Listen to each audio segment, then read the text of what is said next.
Welcome in. It is day 166, and you're speaking with the Meeples Champion. And today we're going to be jumping into a Kickstarter that I got earlier this year.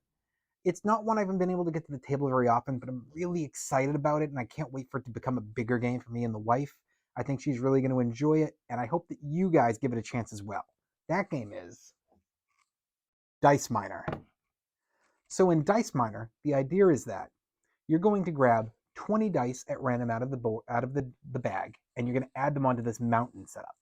I got the basic cardboard mountain. There was a much better but more expensive plastic mountain, but you place these all in there. They have a diagram that shows it to you to make sure that basically it's a nice triangle with just the top missing. Now on your turn, you're going to have the option to take any die that is not blocked on the top. So at the start of the game, there's only really 2 dice available. But as you start to remove these dice, they open up more and more possibilities below. You also have the option on your turn that if you've collected one that has a beer token on it, you can roll the die and give it to an opponent, and that will earn you the right to do 2 things. One is you're allowed to take 2 dice that turn. And the second thing is you are now able to grab from the side of the mountain, meaning you don't just have to have it be available from the top. As long as it's only blocked on one of its sides, you can pull it out and slide the die above it or dice above it down. So you can do 2 grabs, and then you move on to the next player. You're going to keep doing this until eventually the dice have run out. When that happens, you're now going to go through and you're going to have to figure out what are you doing with your magic dice. So your magic dice are a particular color die, I believe it's a lightish blue, that basically is going to show you pips on it. Based on the number of pips, you're going to be able to pick up to that many dice. And it has to be exactly that amount. So let's say it has a pip of 1, you can pick 1 die in your group and you're allowed to re-roll it. If you have a pip of 3, you have to pick 3. Now you can choose another magic die, but you can't choose one you've already used. So when you've used a magic die that has been basically put to the side, you've used it, you're done, you move on and you now continue with other dice that you haven't touched yet. So everybody does this to affect their dice, and then you go into the scoring round. Now the scoring round is, you've got a few different style of dice that affect you.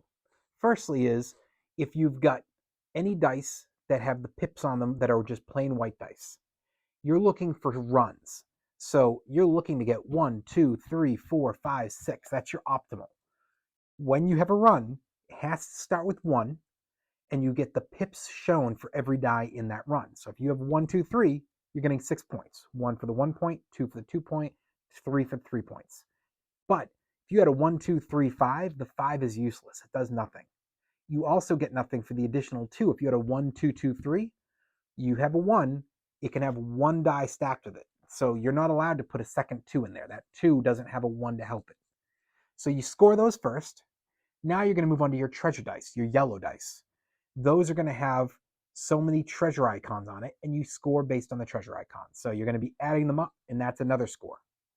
Then you're going to have a few different types of ones that are going to mix together here. You have cave-in dice, and you have dragon dice. Now these are negatives. If you get a cave-in die, however many symbols are shown is what you're losing for points. The same with the dragon die. Every dragon symbol shown, you lose a point.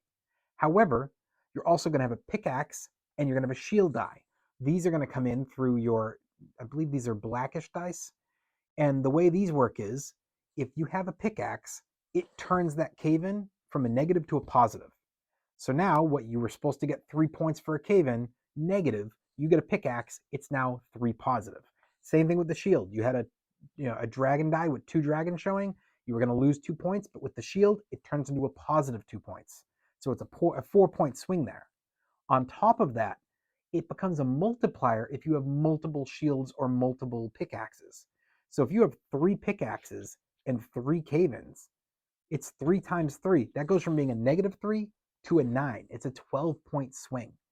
So these can become really important to be grabbing those negatives if you see the possibility to get some positives. Once you've done all of this, you're then going to have your final dice, which are going to determine your cash. Basically, it means using these, you can pick certain dice out of your group to slide to the side and you don't re-roll them. Then all the rest of the dice you have to re-roll, and then you slide those to the side and you keep them. These stay with you. Then you grab a new set of 20 out, add them to the mountain, and you do round 2.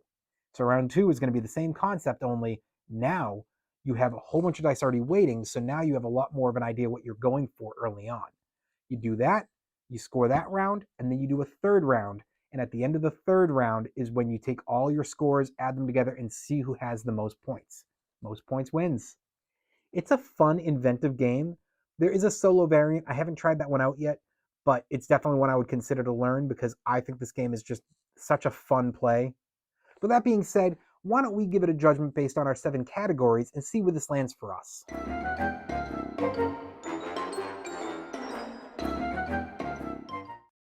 When it comes to the art, the box is what sold me for this Kickstarter. I really liked the box. They made that real front and center for their picture, and I was like, wow, that looks cool.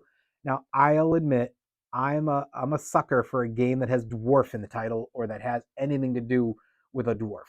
So, Dice Miner, clearly making me think dwarves, I was really jumping at that and enjoyed that concept. So, this really does well, as well as the mountain, the dice, even the you have your character cards, which are your technical hero cards. All of it's really good. It's a thumbs up.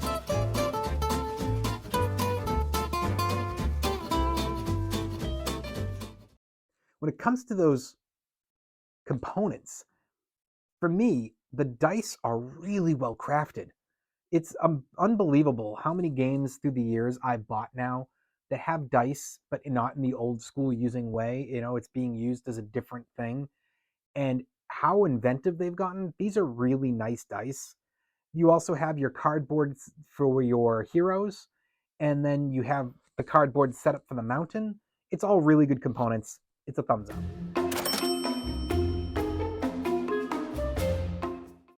When it comes to the price, this was a little bit expensive. I want to say it was close to $50. And I have seen this get into stores. I don't believe I've seen it in a Target or Barnes& and Noble yet, but I've definitely seen it in some board game stores and I've seen it at conventions. And for me, there's a lot in here for your components that I understand why it's expensive. I think it's worthwhile to that price. It's a fun game. It's definitely one that I think you can play with kids, with your family. It's a big thumbs up on the price. Speaking of kids and family, what about that difficulty level? I think this is a game that is great for kids and great for beginners. It's definitely family friendly, but you could still play with your game group. I think experienced players still enjoy this.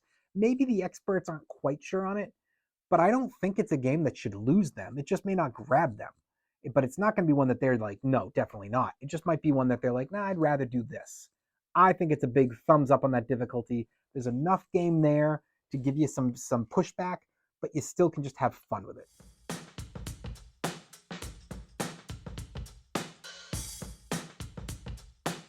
Replayability, this is all about playing it multiple times in the day. I mean, you can go through this game in under an hour.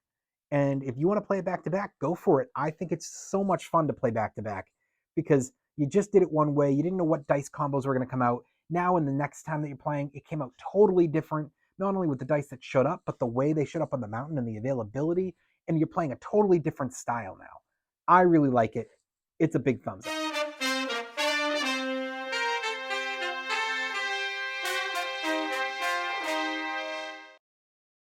Your keys to victory. So for me, it's again, what's your setup? What came out when? Who grabbed what where? How many beers could you use to be able to take advantage of those sides and grabbing multiple dice? The ability to say, in this round, I'm dodging the dragons like crazy, but because of, well, round one, I really amped up my shields. So in round two, I'm going all out after trying to get every dragon I can get. I think that's great. I think that that's the kind of thing that allows this game to really make it more fun is that ability that the keys to victory are constantly shifting and you're never 100% sure because you don't know what rounds 2 and rounds 3 are going to present to you. Big thumbs up.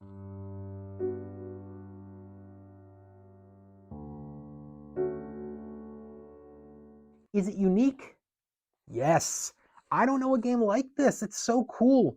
The idea of how they use the mountain, about how you're mining and you're slowly finding things in the mountain, and some of them are good and some of them are bad and some of them are in the middle. There's magic, but the magic isn't like massively powerful. It just gives you a little bit of odds, shifting. I think it's such a cool concept. I don't really know another game that truly does what this does. It's a big thumbs up on Unique. Overall, what do I think? As a Kickstarter, it was totally worth backing. Had it not gotten into game stores, I would have been kicking myself for not backing it. Because it is in game stores, I still think it was worth the back, but I think that for those of you that have the opportunity, try and play it, see if you like it. I think it's worth an ad, especially if you have kids or if you have family and friends who are looking for a way to bring dice back in without it having to be the old school roll and move. I think this gives you an all new way to do it that's so much fun. It's a big thumbs up. So overall, recommend from me. But for all of you out there, it's up to you to make a decision what you're looking for. Some of you have moved beyond dice completely and you don't want to go back to dice. That's fine. It is a different style of usage, but sometimes it's not about the mechanic, it's more about the piece.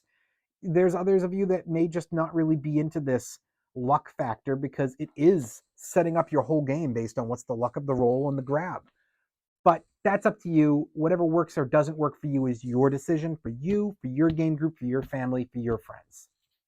Well, it has been day 166, and we've been speaking about the game Dice Miner. And you've been speaking to the Meeples Champion. Like, share, subscribe, and check down below in the description where I'll be adding in an Amazon link in case you want to get this game for your collection. Until next time, I'll talk to you tomorrow.